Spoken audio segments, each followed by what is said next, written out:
Did you know that in some of the wealthiest countries on Earth, loneliness is an epidemic? In places like Switzerland, Norway, and Japan, where GDP per capita soars into the stratosphere, the rates of social isolation among women are alarmingly high. It's ironic, isn't it? You'd think money could buy happiness. But what happens when even luxury can't fill the void? Today, we're diving deep into why this paradox exists. We'll explore how societal pressures shape lives, why foreigners might just be the unexpected solution, and how understanding these dynamics can change everything, for locals and travelers alike.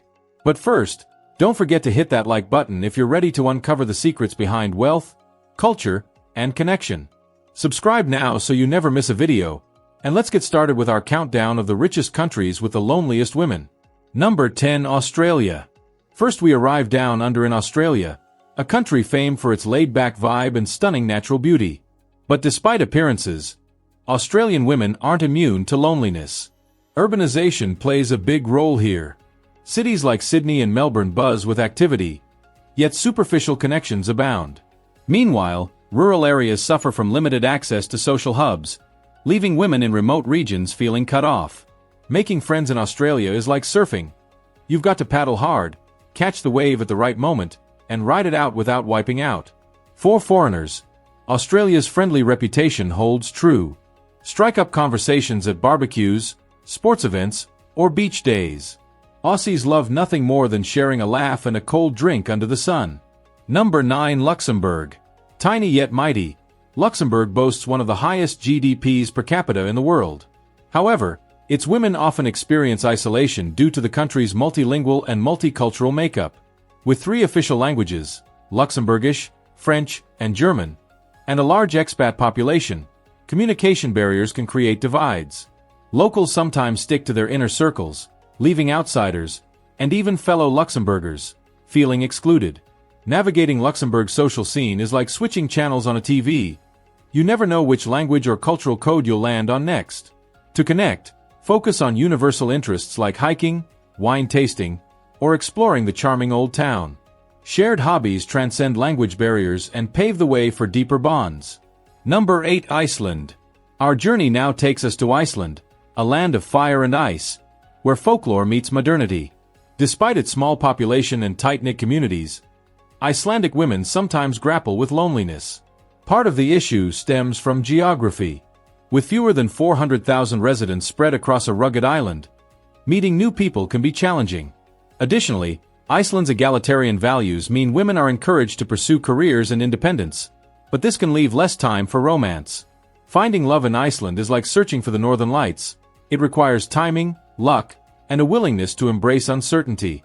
For visitors or expats, immerse yourself in local traditions like storytelling sessions or music festivals. Icelanders appreciate authenticity, so being yourself goes a long way. Number 7. Qatar.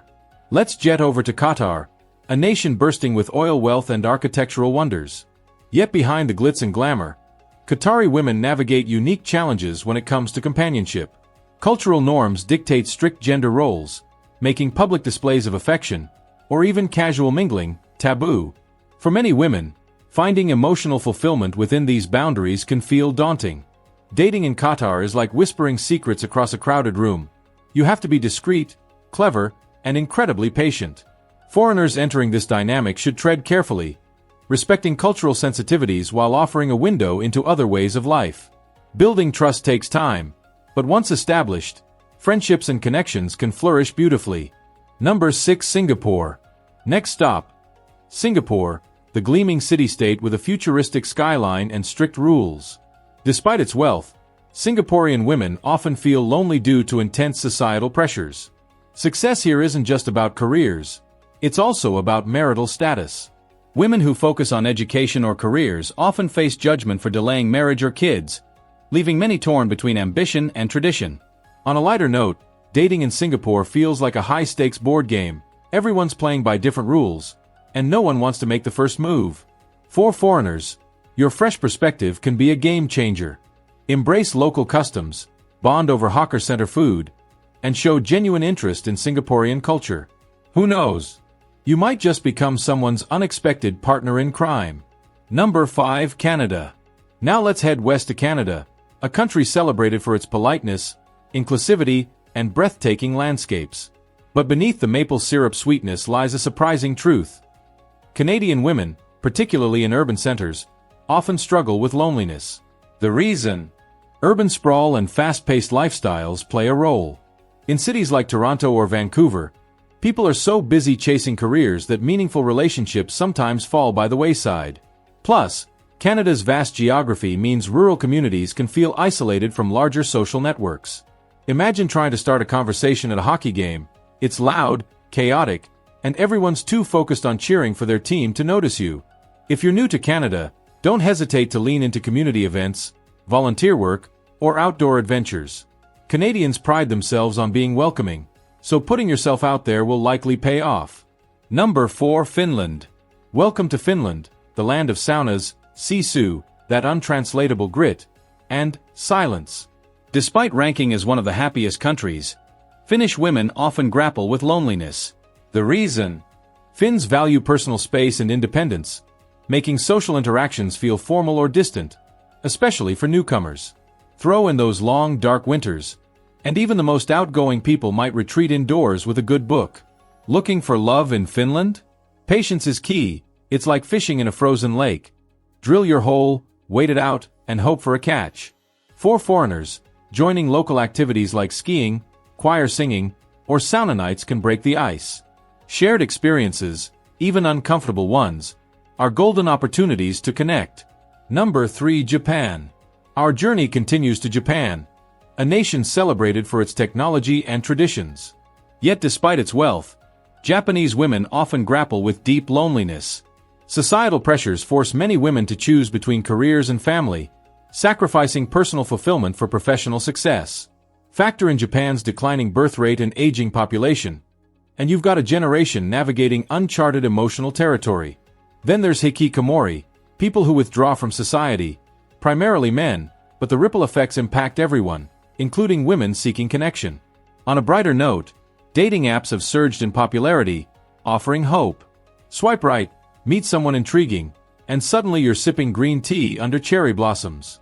Romantic, right? If you're heading to Japan, here's my advice. Be bold. Start conversations, join language exchanges, or immerse yourself in local customs. Stepping outside your comfort zone might inspire someone else to do the same. Number 2. Norway. Next, we head to Norway, land of fjords, Vikings, and long winters. Despite its world-class welfare system, Norwegian women often struggle with loneliness. Geography and climate are big factors. With months of winter darkness and vast distances between communities, isolation is common. Plus, Norway's culture values independence, making it hard for many women to admit they're lonely or need help. Finding romance in rural Norway is like starting a campfire in the rain. Possible, but it takes effort and patience. For foreigners, though, this is an opportunity. Norwegians appreciate outsiders who bring fresh perspectives and warmth. If you're visiting, pack your coziest sweater, embrace Koselig, Norwegian hygge, and let your charm brighten someone's day. Number 1. Switzerland. Our last stop is Switzerland, land of chocolate, mountains, and precision watches. Beneath its picturesque surface, Swiss women report some of the highest loneliness levels in Europe. Surprisingly, it's not about resources. Switzerland has one of the highest living standards globally. The issue? A work-life balance problem. Many prioritize careers over relationships, leaving little room for connection. Add a reserved cultural attitude toward emotions, and solitude thrives. Imagine being surrounded by stunning landscapes yet feeling disconnected. Try discussing feelings at a Swiss dinner party, and you might get awkward silences instead of answers. The solution? Join local clubs or expat events to foster openness and meet both locals and fellow outsiders. And there you have it, the richest countries with the loneliest women, each grappling with unique societal pressures while offering untapped potential for connection. From Switzerland's stoicism to Australia's surf culture, we've seen how wealth doesn't guarantee happiness, but understanding and empathy can bridge gaps. Before you go, I want to hear your thoughts. Which country resonated with you most? Have you ever felt lonely while traveling or living abroad? Share your stories in the comments. I'd love to hear them. Don't forget to smash that like button, subscribe for more adventures in love and travel, and share this video with someone who needs a little inspiration today. Stay tuned for our next episode. Until then, keep exploring, keep connecting, and remember, the world truly is your matchmaker.